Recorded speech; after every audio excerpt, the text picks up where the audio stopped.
Un mensaje a la luz de la palabra, con el pastor Bernardo Ríos. A continuación.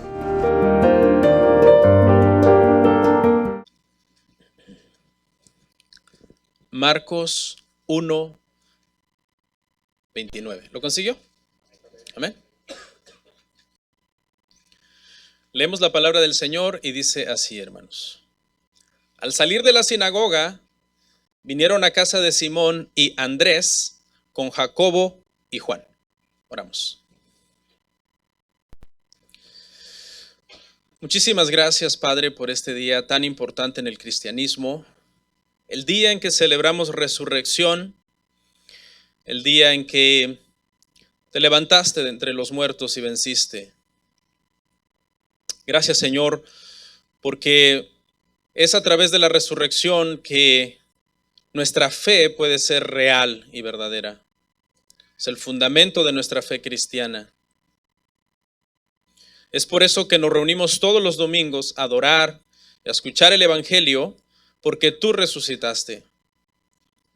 Ascendiste al cielo, Padre, y estás sentado a la diestra del Padre. Y ahí, desde ese lugar, intercedes por tu iglesia, Señor, y tienes cuidado de nosotros. Muchas gracias. A ti la gloria y la honra. Amén. Hermanos, el día de hoy vamos a meditar en un tema que le puse por título Jesús y su poder para sanar.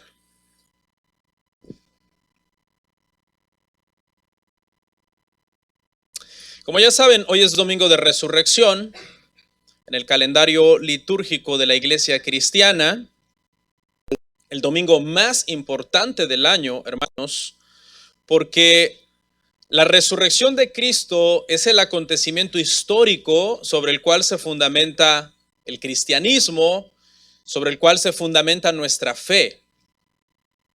Si Cristo no hubiera resucitado, el cristianismo sería falso y nuestras predicaciones serían mentira. Pero por cuanto Él resucitó, entonces es que el evangelio es la verdad y nuestras predicaciones contienen la verdad. Casi todos los años, cuando llega resurrección, cuando llega el domingo de resurrección, por lo general estamos en un libro X estudiando, hacemos una pausa y yo voy a uno de los evangelios que narra el suceso de la resurrección.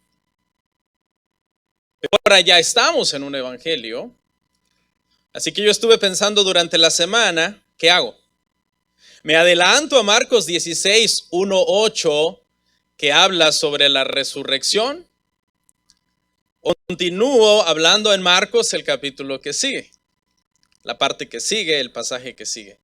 Y como verán, hermanos, decidí simplemente continuar con el pasaje que sigue para que no perdamos el orden. Yo pude haber ido a Marcos 16, 1 al 8 y hablar de la resurrección, pero vamos a mantener el orden y de todos modos, hermano, ya tuvimos un tema especial el viernes y seguiremos hablando el evangelio. Y sabemos que la resurrección, hermanos, se efectuó y que hoy la estamos celebrando. Amén. Así que el día de hoy, hermanos, vamos a ver el Evangelio de Marcos, capítulo 1, verso 29, y vamos a ver hasta el 34. Vamos a ver dos sucesos prácticamente que se dieron en estos pasajes que vamos a ver hoy. Estos dos incidentes, hermanos, que les quiero comentar el día de hoy, se llevaron a cabo el mismo día del sermón pasado. En el sermón pasado, en un día, Jesús fue a la sinagoga de Capernaum, predicó el evangelio, la gente se admiró de su doctrina y echó fuera a un demonio. Ese día es el mismo día del que estamos hablando el día de hoy. Entonces, nuestro bosquejo va a quedar así, hermanos. Dos puntos simplemente vamos a ver. En primer lugar, vamos a estar hablando bajo el encabezado Jesús sana a la suegra de Pedro en los versos 29 al 31. Luego, en el segundo encabezado, Jesús sana a muchos en el verso 32 al 34. 6 versículos solamente estaremos viendo el día de hoy. Después de que Cristo, hermanos, predicó en la sinagoga en este mismo día de estos dos incidentes, la Biblia dice que creó mucha fama. Su fama se extendió por toda aquella región. Pero Jesús no creó fama y se echó a dormir, como dice el popular refrán. ¿Han escuchado ese refrán? Crea fama y échate a dormir. No, Jesús siguió trabajando ese mismo día, a pesar de que su fama se extendía por toda la región. Jesús, hermanos, es un excelente modelo de lo que es ser trabajador, de lo que es mantenerse uno ocupado y ser productivo. Él trabajó muy duro en su ministerio. Nos puso un ejemplo a todos nosotros en ese aspecto. El ministerio puede ser cansado, ¿verdad, hermanos? Humanamente hablando. Venimos el viernes y venimos hoy, uno continúa y mañana uno se levanta y qué sermón me toca dar el domingo que viene. Estás siempre ocupado, estás siempre trabajando y quizás usted dice, yo no soy predicador, pero tiene usted que levantarse mañana, hermano, y orar y leer la Biblia y estar en comunión con Dios. Debemos desgastarnos físicamente para poder estar en constante comunión con el Señor. Eso es una realidad. Uno se cansa, no somos máquinas. Jesús se cansaba también, pero no era negligente, era muy trabajador. Vamos a ver entonces, hermanos, nuestro primer punto. Jesús sana a la suegra de Pedro. Vamos a leer una vez más Marcos 1:29 hasta el 31.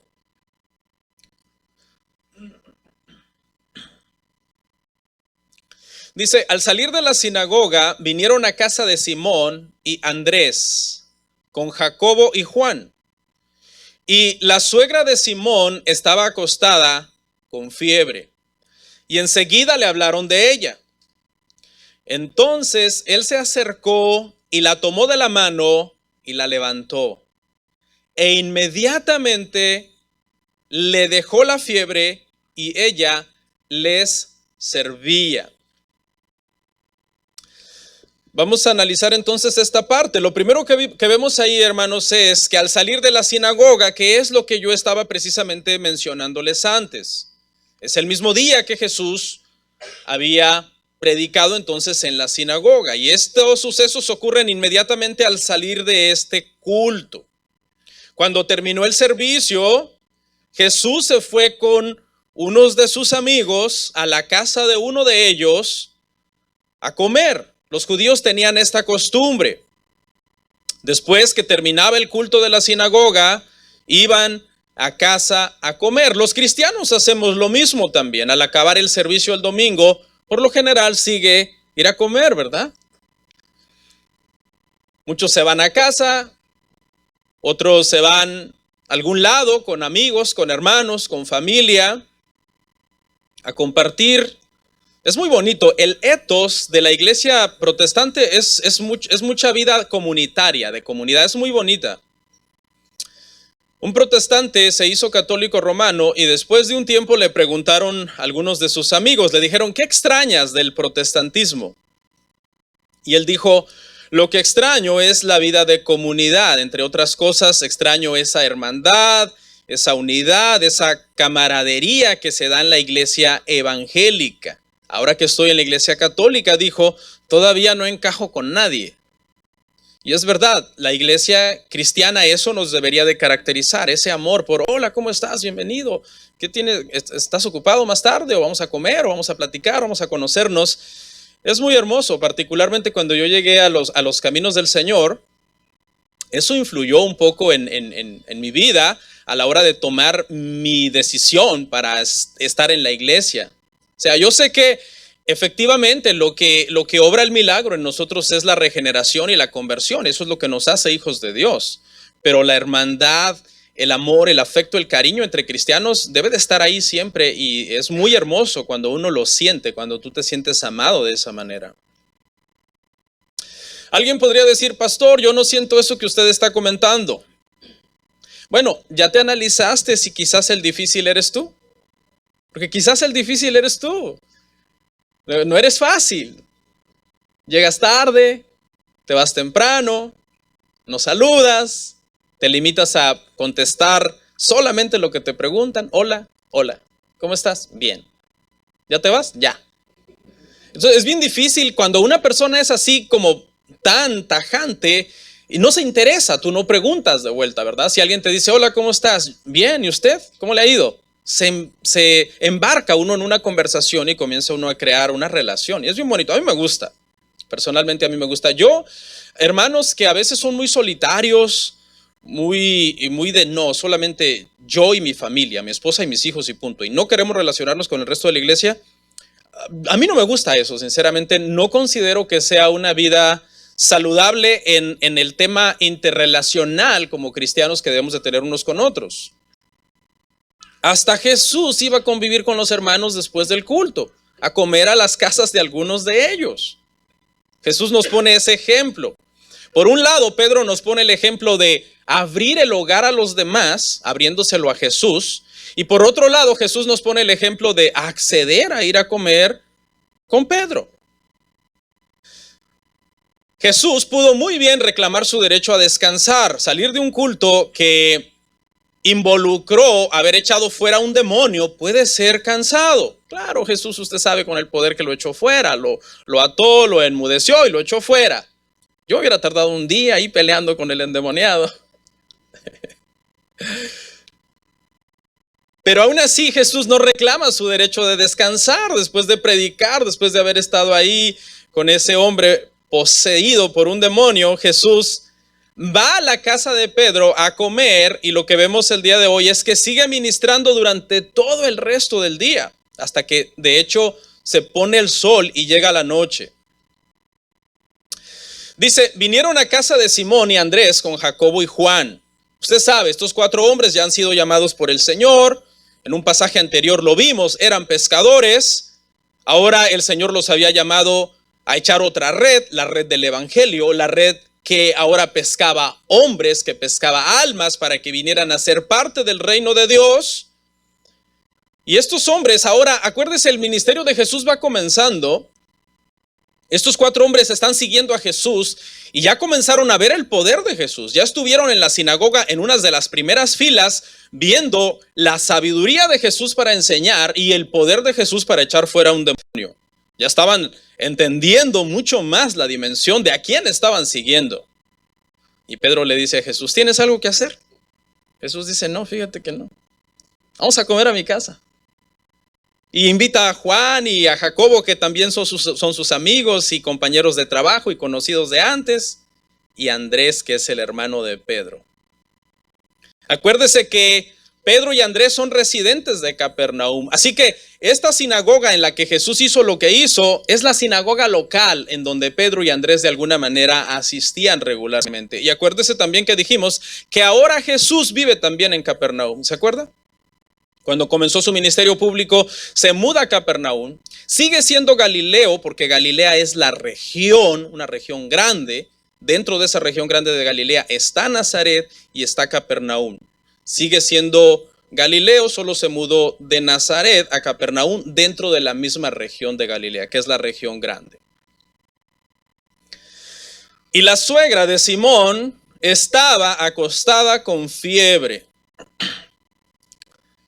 Pedro, viendo en la sinagoga que Jesús echa fuera demonios, se acuerda, dice, Jesús, tengo una chambita, vamos a mi casa. Qué bueno que no entendieron el chiste.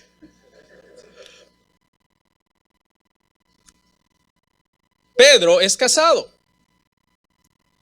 ¿no? Tiene una suegra, es casado. En la tradición temprana de la iglesia se dice que incluso tenía un hijo. Pablo nos enseña en 1 Corintios capítulo 9, versículo 5, que algunas veces la esposa de Pedro andaba con él. Esto es un paréntesis, ¿no? Para los que dicen, no, es que Pedro quizás esa suegra era su suegra, pero su esposa ya había muerto antes de que Jesús lo llamara, porque como se enfatiza mucho en el celibato dentro de la iglesia, por ejemplo, romana. Esto realmente contradice esa postura romana, porque incluso Pablo dice ahí en 1 Corintios 9:5 que a veces la mujer de Pedro andaba con él. La suegra de Pedro, hermanos, está enferma. La suegra de Pedro tiene fiebre. Hoy oímos fiebre, hermanos, y pues no pensamos en algo grave. Tenemos acceso a médicos, tenemos acceso a medicina, a hospitales, a tecnología. Alguien siente un poquito de fiebre en su casa, inmediatamente saca un aparatito, se lo pone en el dedo, mide su temperatura, mide su oxígeno, abre la gaveta, saca un antibiótico, saca un paracetamol, se lo toma, una aspirina, ya se fue la fiebre. Hoy oímos fiebre y no nos preocupa mucho, ¿no? En aquel entonces la fiebre era muy grave, la fiebre podía matar a una persona si no se controlaba a tiempo. Demos gracias a Dios por los avances médicos, porque dentro de la sabiduría de Dios y de la gracia común de Dios, también Dios ha permitido que el hombre avance en conocimiento para la formación de grandes médicos y doctores en el mundo, pero también en el avance de la medicina, de la invención de instrumentos, como por ejemplo un simple ventilador que se conecta a la persona y la persona puede seguir viviendo a través de un ventilador, aunque es algo también horrible que conecten a una persona a un ventilador, pero eso es eso o la muerte. Cosas como por ejemplo la aspirina, que fue un invento, hermanos, que vino a revolucionar el mundo, que ayuda a la inflamación, ayuda a la fiebre. Se imagina, hermanos, ser operado sin anestesia y ser mandado a casa sin analgésicos. Es tremendo. La fiebre, hermanos, era muy temida por los judíos.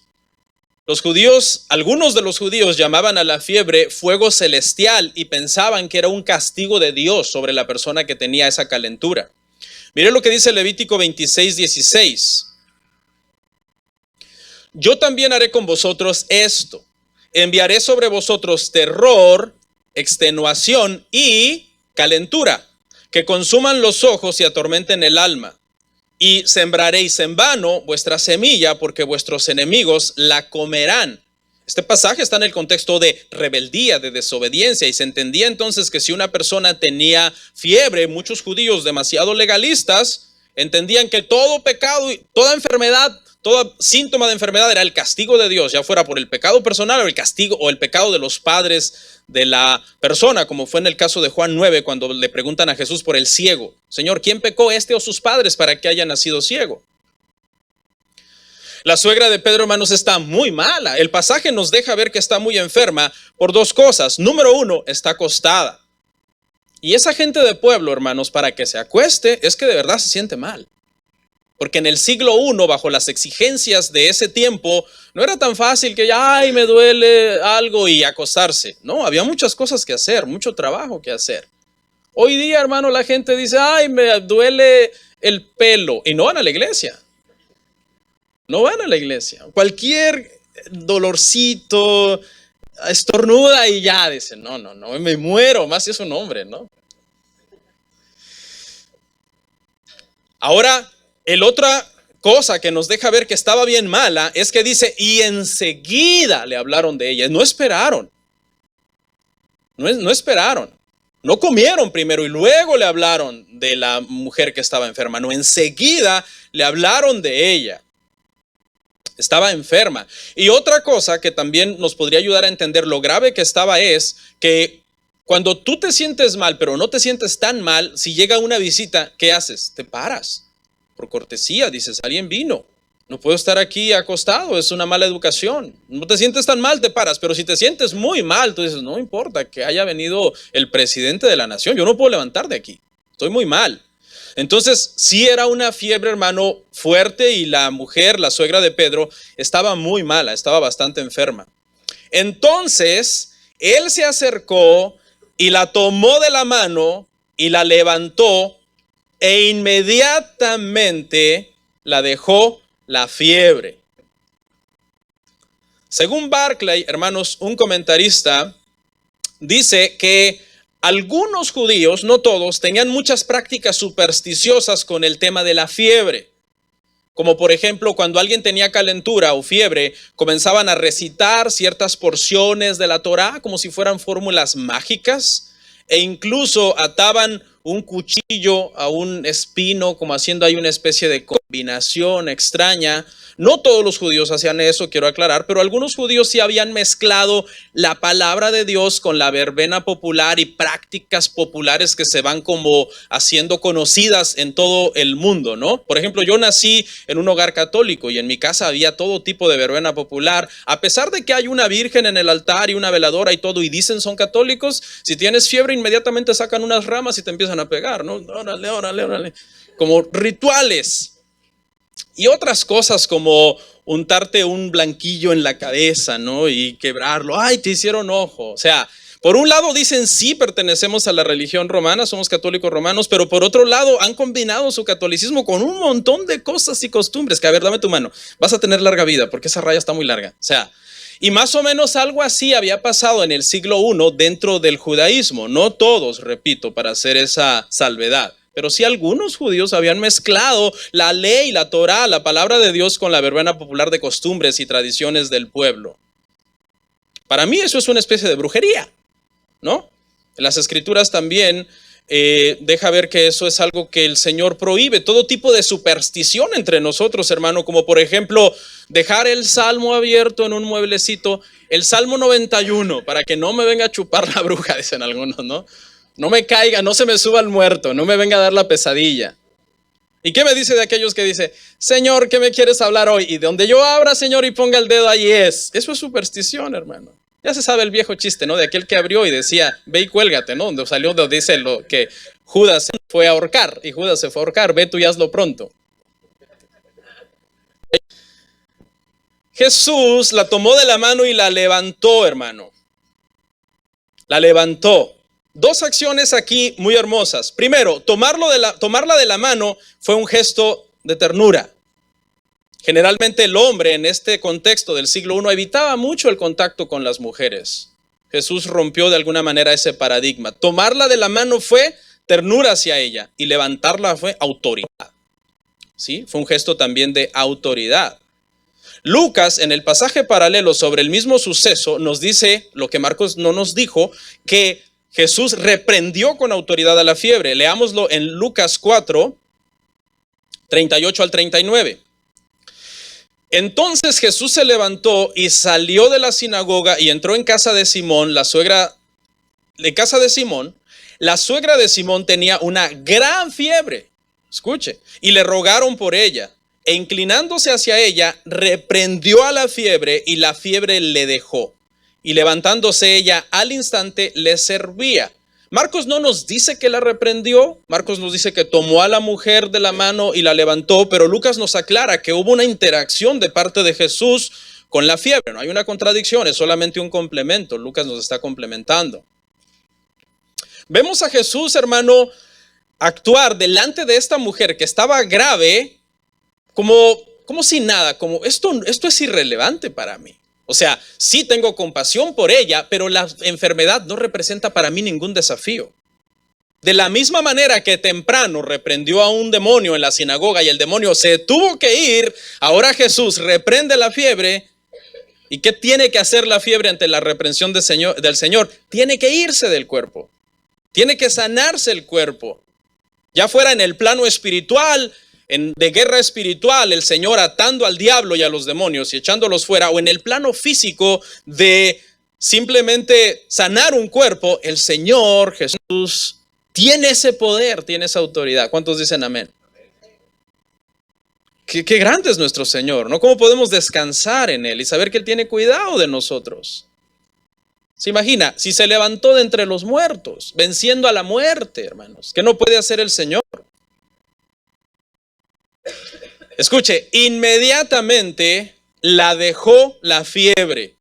Jesús no empezó a recitar porciones mágicas ni a hacer ninguna, hermano, parafernalia popular o supersticiosa. No. Jesús no se conformaba en nada de lo que el populacho hermano creía o practicaba. El Señor, con autoridad y con poder, echó fuera esa fiebre de ese cuerpo. La mujer estaba sana al instante, hermano. Si usted pone atención en el texto, no hay más síntomas.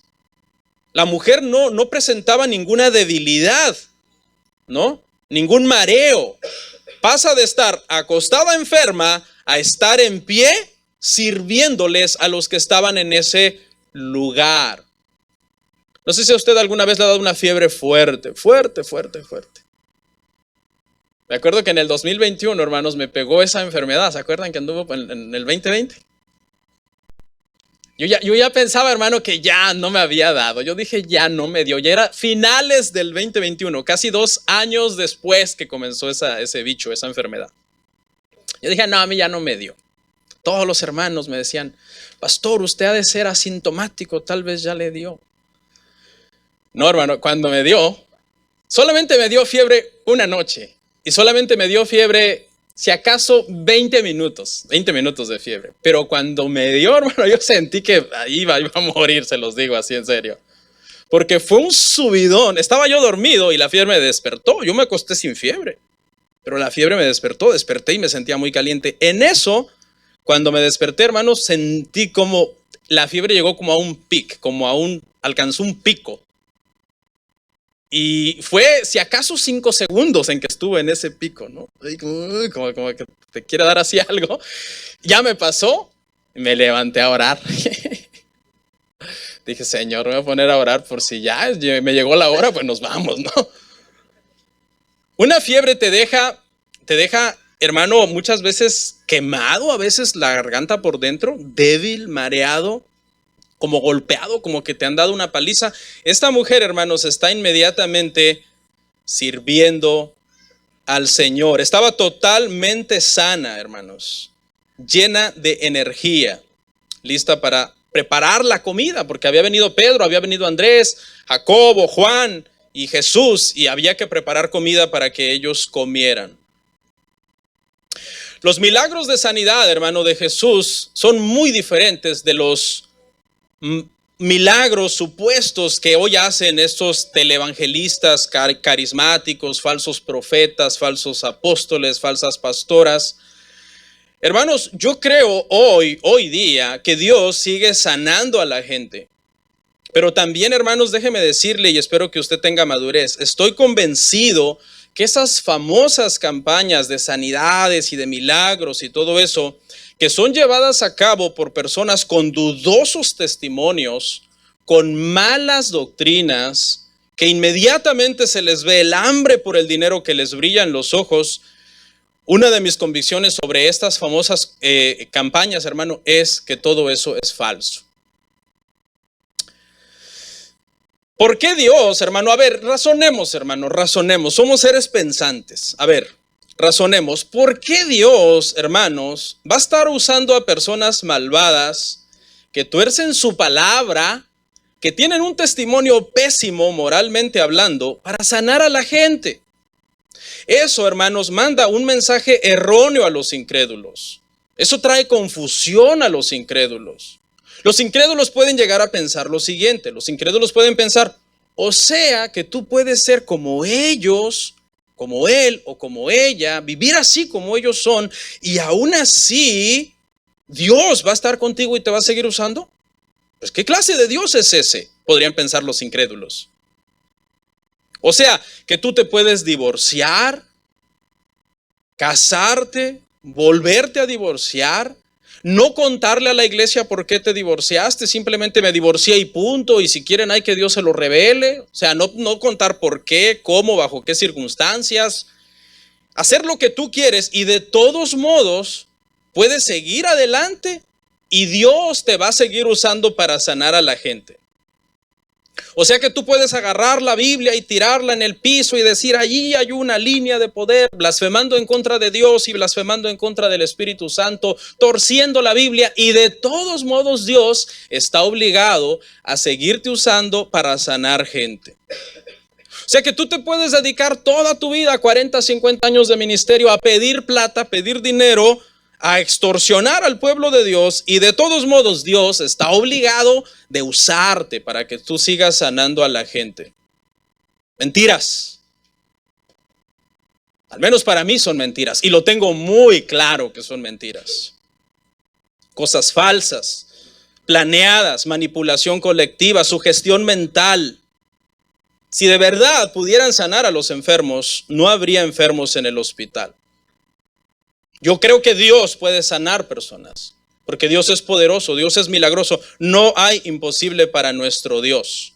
Pero no soy tan ingenuo de dejarme engañar por charlatanes que tienen mal testimonio, que abusan de la palabra de Dios, que abusan del pueblo de Dios y que Dios los está usando para hacer la obra. No soy tan ingenuo para eso, hermano. Y espero que usted tampoco lo sea. Ella le servía. Tan pronto como se sintió bien, comenzó a servir, comenzó a atender las necesidades de los demás. Usemos nuestra salud, hermanos, para servir al Señor.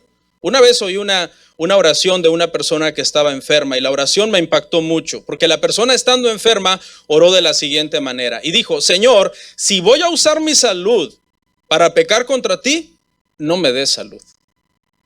Qué tremendo, ¿no? ¿Y tú para qué usas tu salud?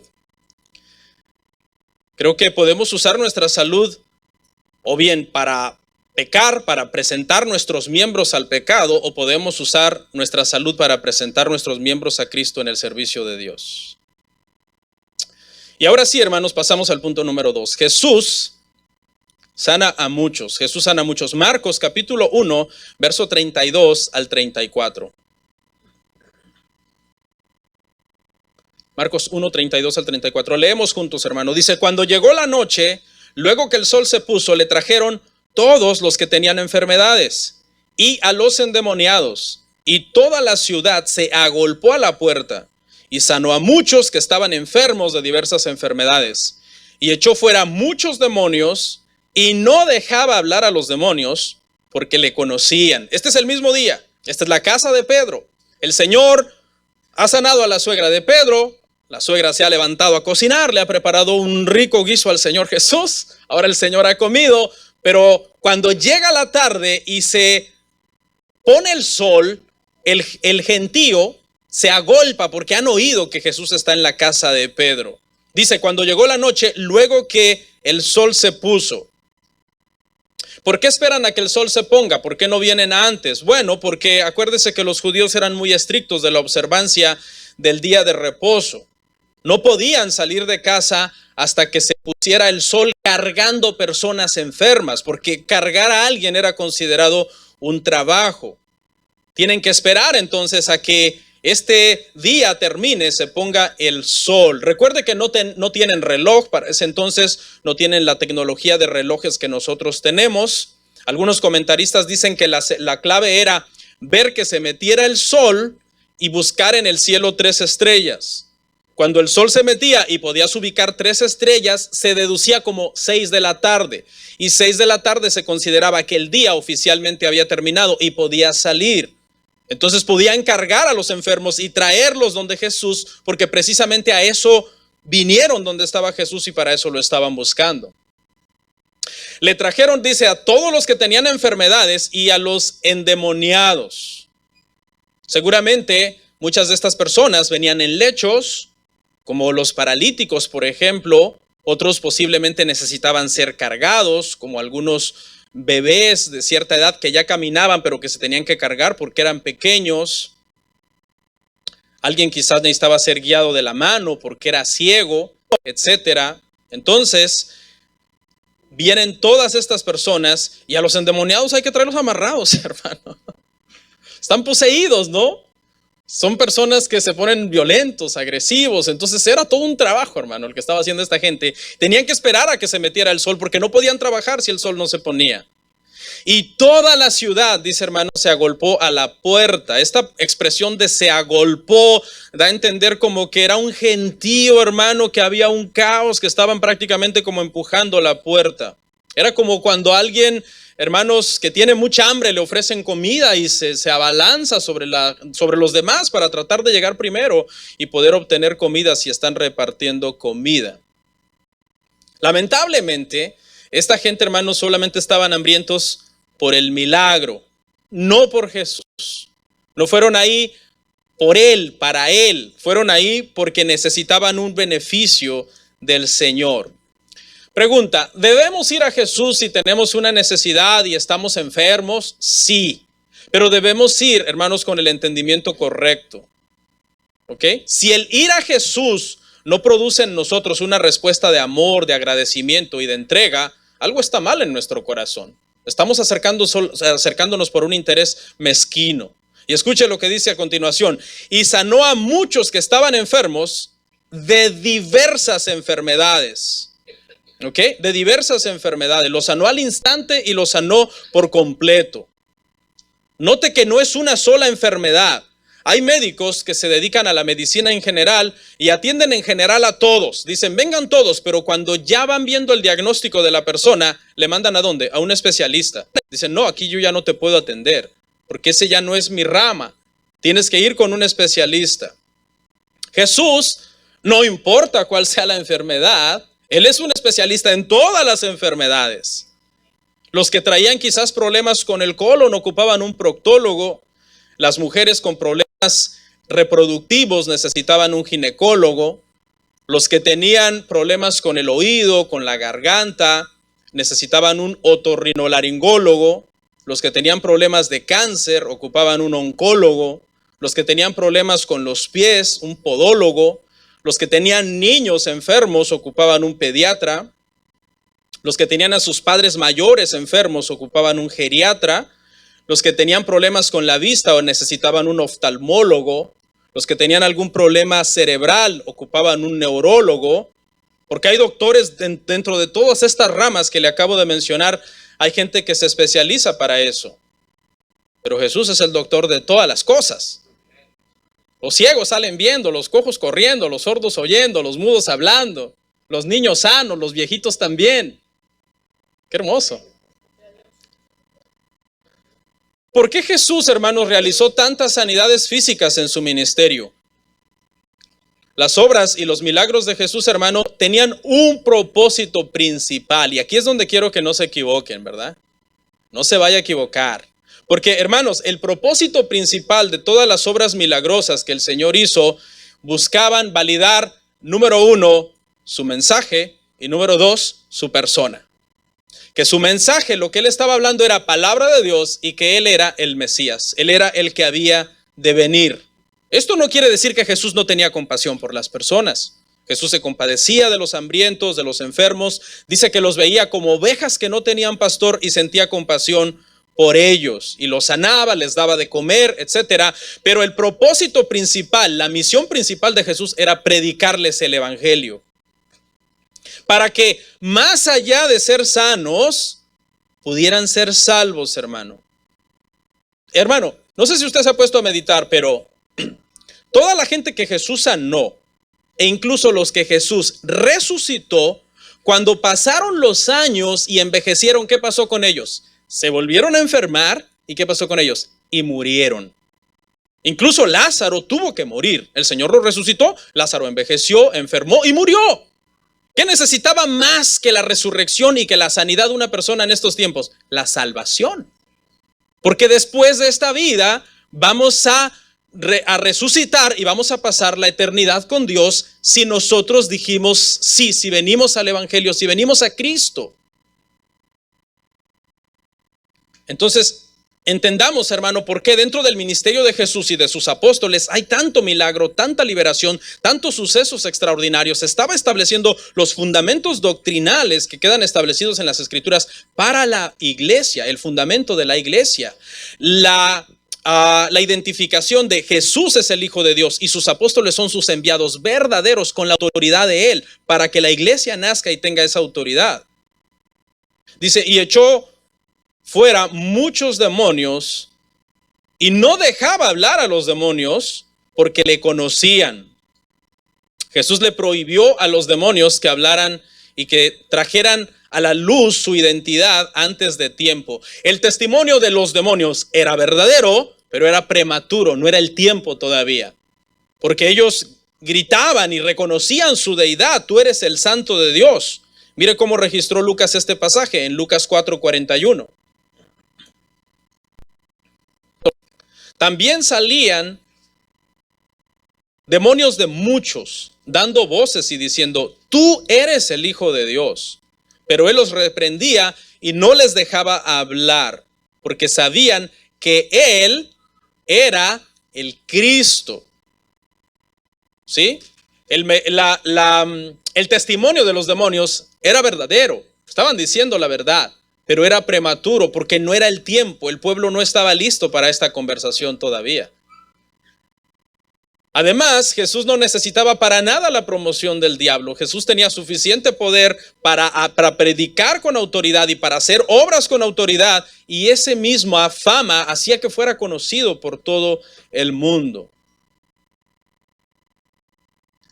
Y hermanos, para terminar este sermón, voy a contestar 3 preguntas. Quiero que pongan mucha atención a esta parte. Voy a contestar 3 preguntas. No sea que malinterpreten mi postura acerca de la sanidad física. Quiero contestar 3 preguntas el día de hoy, para terminar. Primera pregunta: ¿cómo debemos los cristianos orar por los enfermos? Esa es la primera pregunta. Y la respuesta, o las respuestas, hermanos, es que nosotros debemos orar por los enfermos con mucha fe a Dios, es decir, pidiéndole a Dios con todo nuestro corazón. Nuestra oración no debe de ser débil, sin fe, simple, no, debe de ser ferviente. La palabra ferviente significa que algo está a punto de ebullición, que está hirviendo. O sea, debemos orar a Dios. Cuando usted ore por un enfermo, usted ore con fe. Arrodíllese, póngale la mano en la frente donde sea y pídale a Dios con toda su fe: Señor, te ruego, por favor, te clamo, te lloro si es necesario. Sana a esta persona. Con mucho amor por la persona, es decir, amando a la persona. Debes de sentir el dolor, de tratar de sentir la situación tan mala en la que está pasando esta persona. Tengamos muchísimo cuidado, hermanos, de prometerles o garantizarles su sanidad, porque eso puede crear en ellos una falsa expectativa que después los lleve a enojarse con Dios, a resentirse y alejarse de la iglesia.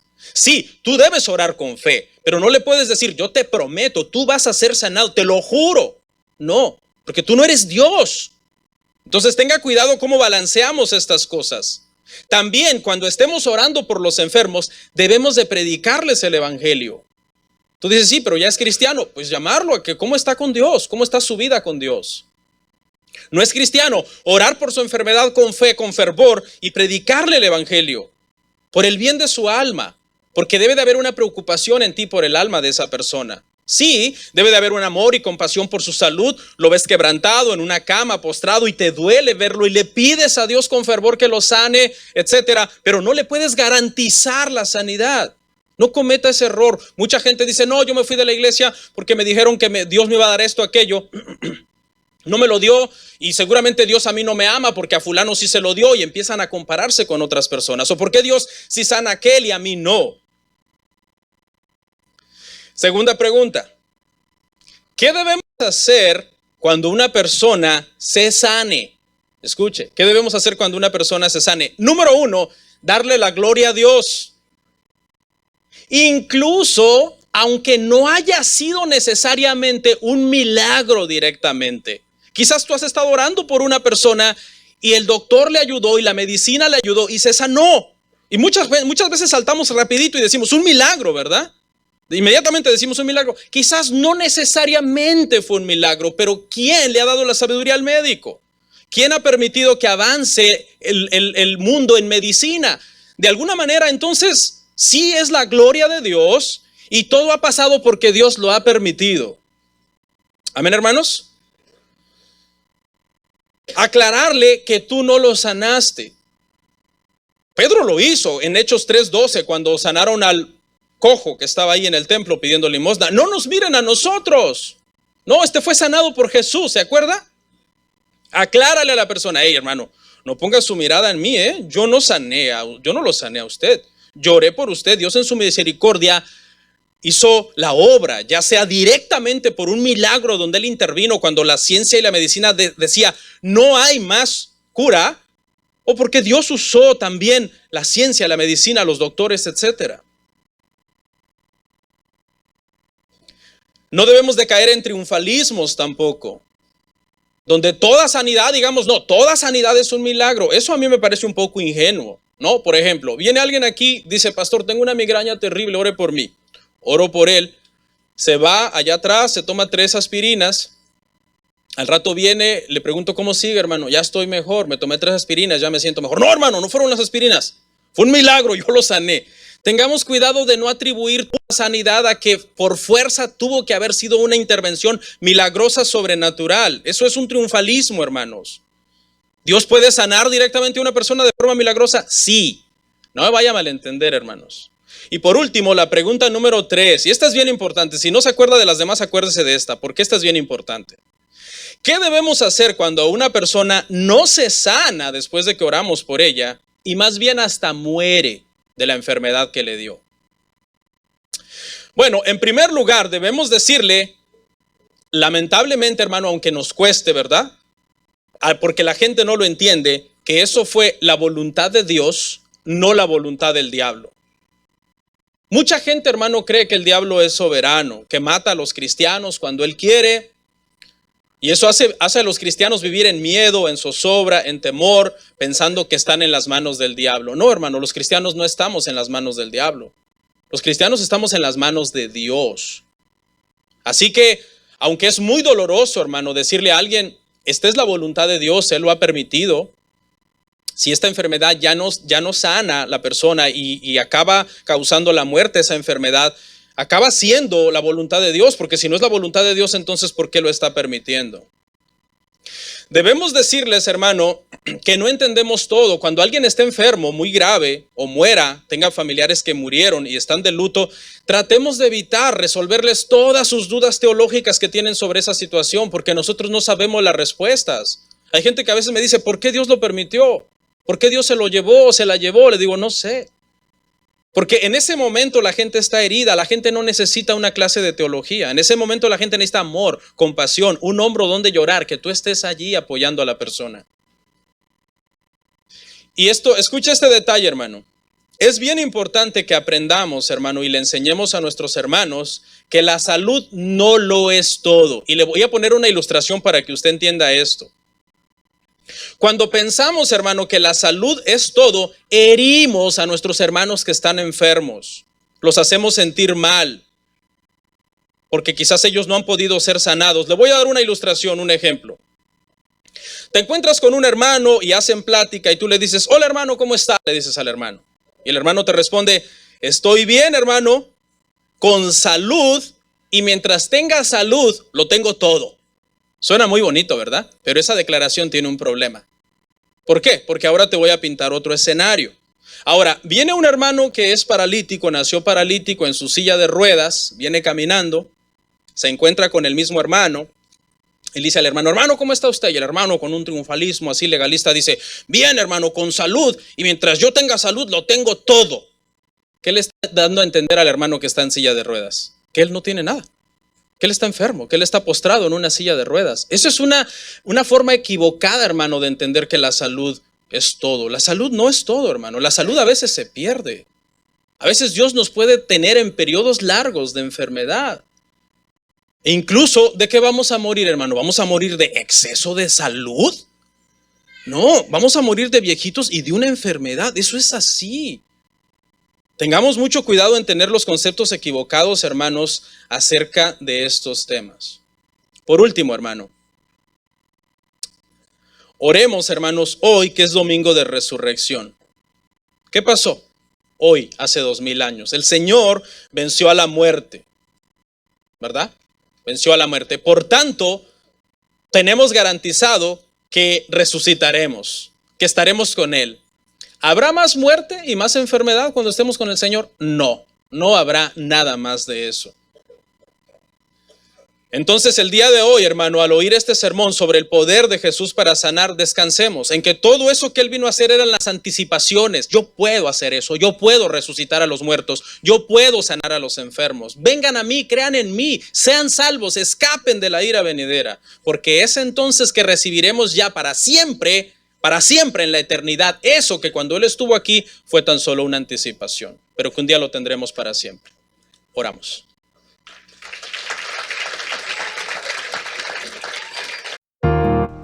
Comparte, suscríbete, dale like. Gracias por tu sintonía. Hasta la próxima. Bendiciones.